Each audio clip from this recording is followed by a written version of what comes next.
Egypt's path to transformation was fraught with challenges.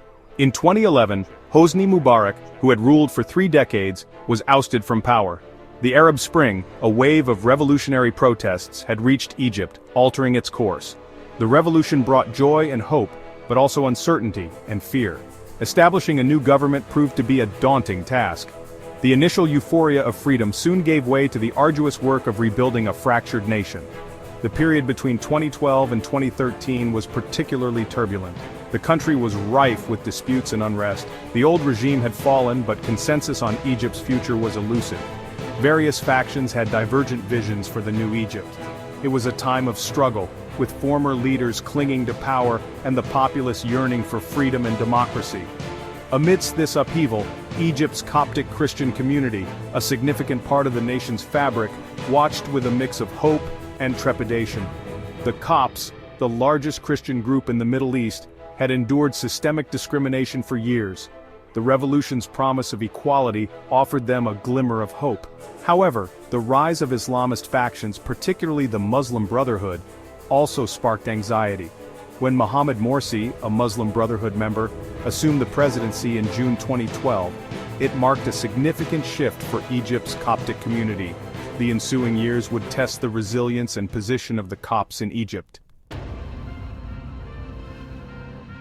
The Muslim Brotherhood, started in 1928, had always been a powerful group in Egypt, but they mostly worked in secret. Banned by Mubarak, they still helped many people through charities and religious work, earning the trust of millions. The revolution gave them a chance to become leaders. Morsi's win in 2012, as Egypt's first democratically elected president, was a huge change. It meant political Islam would be important in Egypt's future. The Brotherhood's ideas, based on Islam, appealed to many Egyptians who were tired of the old corrupt government. But some people who believed in secular and liberal ideas were worried. They thought the Brotherhood's beliefs wouldn't work with democracy. They worried the Brotherhood would force their religious ideas on everyone, take away freedoms, and treat minorities unfairly.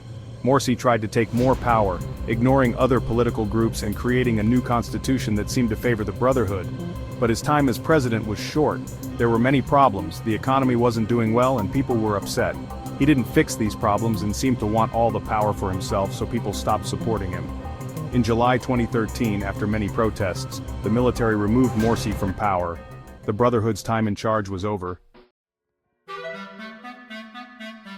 The Coptic Orthodox Church of Alexandria, one of the world's oldest Christian groups, started with the Apostle Mark, who brought Christianity to Egypt long ago. The Copts, about 10 to 15% of Egypt's people, have always been a big part of the country. They've contributed a lot to Egypt's culture and economy. Even though they've faced hard times, they've kept their own identity, language, and traditions. Their faith is a big part of their Egyptian heritage. The Copts and the Egyptian government haven't always gotten along. Copts have faced unfair treatment from many governments. They've had trouble getting good jobs and education, and it's been hard for them to build and fix their churches.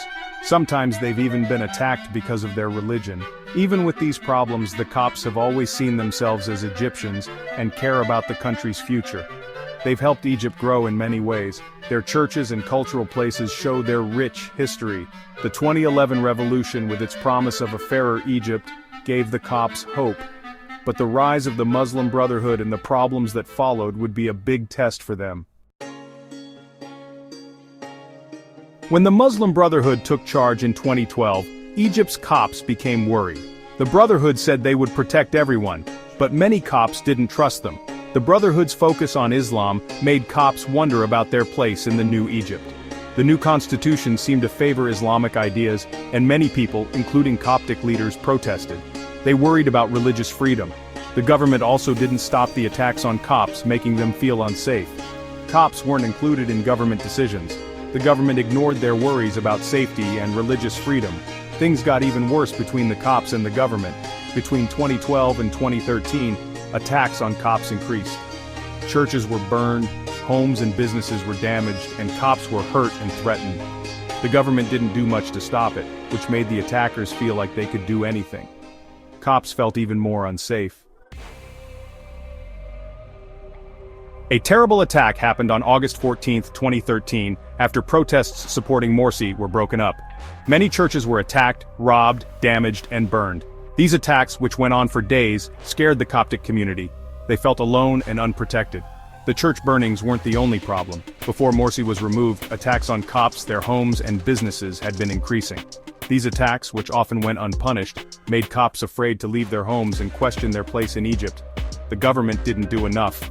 People said Morsi ignored the violence and didn't protect the Copts. Some even thought he agreed with the attackers.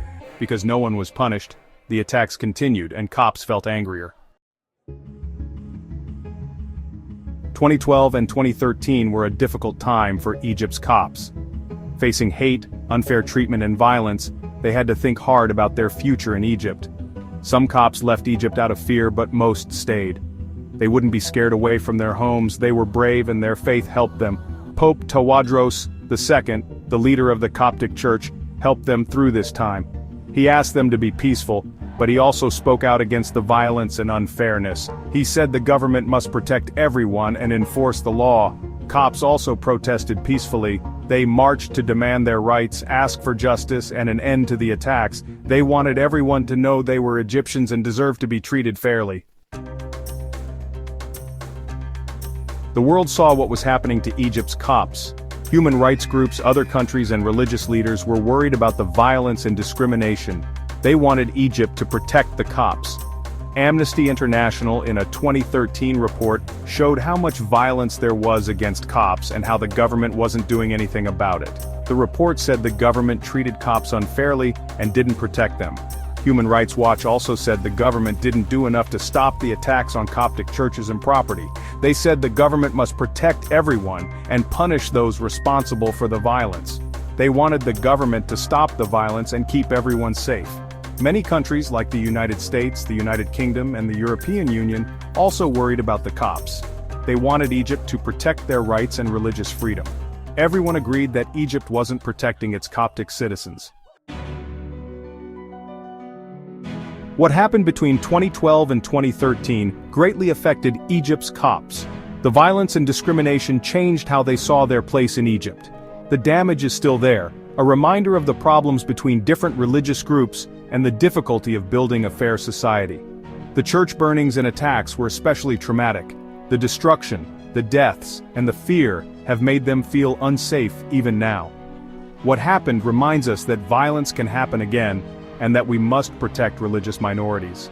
The problems from 2012 and 2013 go beyond the physical and emotional damage. They've also hurt the relationship between Copts and the government. Because the government didn't protect them and continues to treat them unfairly, Copts don't trust the government and feel left out. These events show that Egypt needs to change things to fix the problems between different religious groups and make sure everyone is treated equally. Despite everything, the Coptic community is strong and still feels Egyptian. They haven't let the violence and discrimination change who they are. They're rebuilding their lives, strengthening their communities and working towards a fairer Egypt. They want to stay in their country, which shows their strong faith, spirit, and hope for a better future. What happened in Egypt from 2012 to 2013 shows us how important it is for different religious groups to get along. The attacks on Copts during this time teach us that everyone in Egypt needs to work together to build a country where everyone is treated fairly and with respect. To fix the problems of the past, everyone needs to understand why these problems happen and learn to respect each other. Education is important. It teaches kids to be tolerant, question stereotypes, and talk to people of different religions. Religious leaders also need to teach peace and respect, speaking out against violence and hate. The Egyptian government must protect everyone and make sure everyone has the same rights.